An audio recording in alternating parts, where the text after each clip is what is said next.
Hi, I'm Mark Bailey from Meetings Club, trusted online reviews for conference, meeting and event organisers. Welcome along to the Meetings Club channel. Now, I'm delighted to be joined by Marc Hayton, who is the Managing Director of Foxhills in Surrey. Hello, Mark. Hi, Mark. How are you? I'm fine. The sun is shining and I hope it's sunny in Surrey. Always is. Now, Foxhills, you've really embraced the world of cycling, from corporate events to spin classes. But first of all, tell me a little bit about Foxhills as a resort. Thank you, Mark. Foxhills is a 400-acre estate about 15 minutes from Heathrow. It's nearly 45 years old, and it has at its heart a 19th century manor house, golf courses, tennis club, conference centre, hotel rooms, apartments, children's facilities, award-winning spa, restaurants, to name but a few. It sounds a place that we all should almost visit. Every day. How then did Foxhills first get involved in cycling? Yeah, I think there were two factors that created what has now become probably an 8-year legacy of cycling at the club.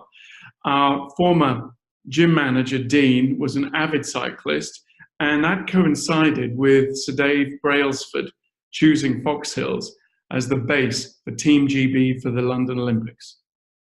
And Foxhills has proven to be a really great location for cyclists over the years. Yeah, I mean, as well as us being on the doorstep of the 2012 Olympic road cycling route, we also found out that we were right beside the 1948 Olympic road race, which went around Windsor Great Park. So I hope you've got a medal for that. Yeah, that's right. So the benefit is both our members and clients can do 2 Olympic routes whilst they're at the club. As long as they've got the energy. Yeah, that's right, after a good lunch. Now, Foxhills offers corporate group cycling days. What sort of thing does this include, and how can people get involved or book? Yes, thank you, Mark. Well, there was a notion several years ago whereby there were lots of articles that stated that cycling was the new golf. And so as we had a foot in both camps, being among the top 100 courses in the country, as well as being the host of Team GB, we thought we were particularly well placed of trying to look after corporates, but on the saddle rather than on the links. And so could an event organizer, for example, hold a 2-day residential conference and then possibly build in some sort of cycling experience as well? Yep, that's an itinerary we do offer, Mark.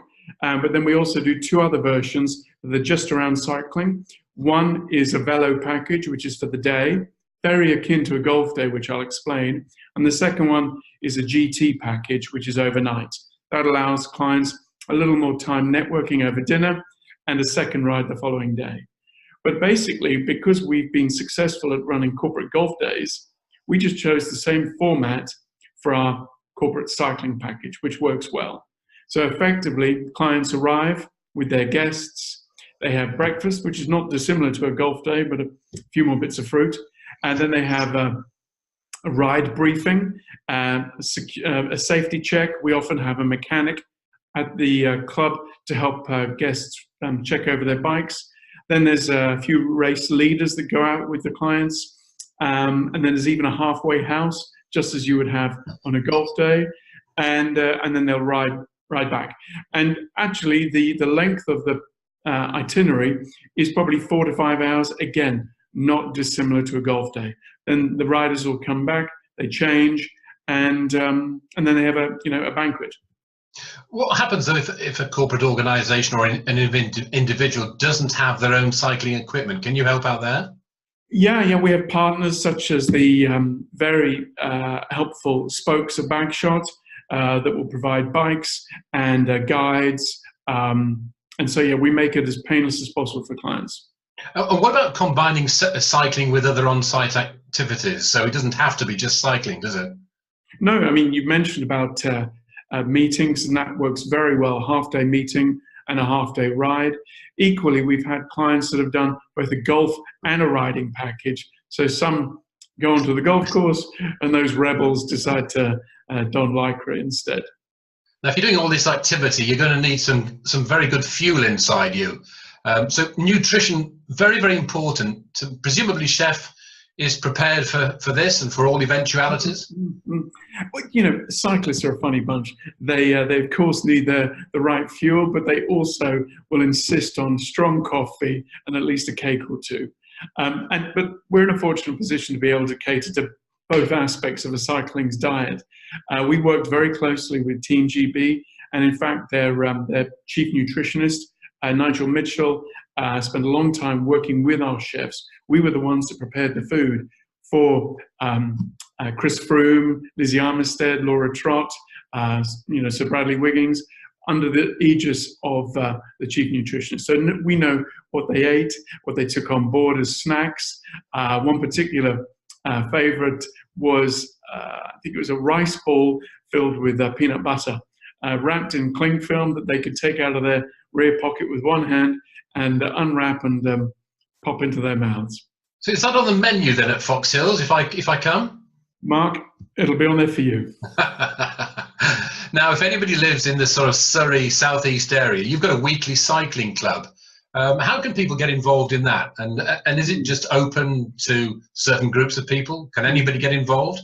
Yeah, thank you. Well, actually, I remember talking to Dave Brailsford whilst he was at Foxhills for those 3 magical weeks. And I did say to him, we were keen to create a legacy out of their visit rather than just being a one-off. So we set up a cycling club, and they have full kit, and they meet, as you rightly say, 3 times a week, 2 training rides midweek, and then a full cycling event on every Sunday morning. And there's at least 2 rides, sometimes 3 different groups on Sundays, catering to different abilities. And what's this I hear about somebody called Wobbly Wheelers? Is that the name of this group?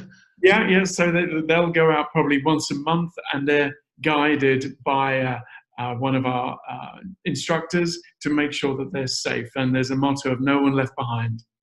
That'll probably be me. So thank you very, very much indeed, Mark, for joining us on the Meetings Club channel.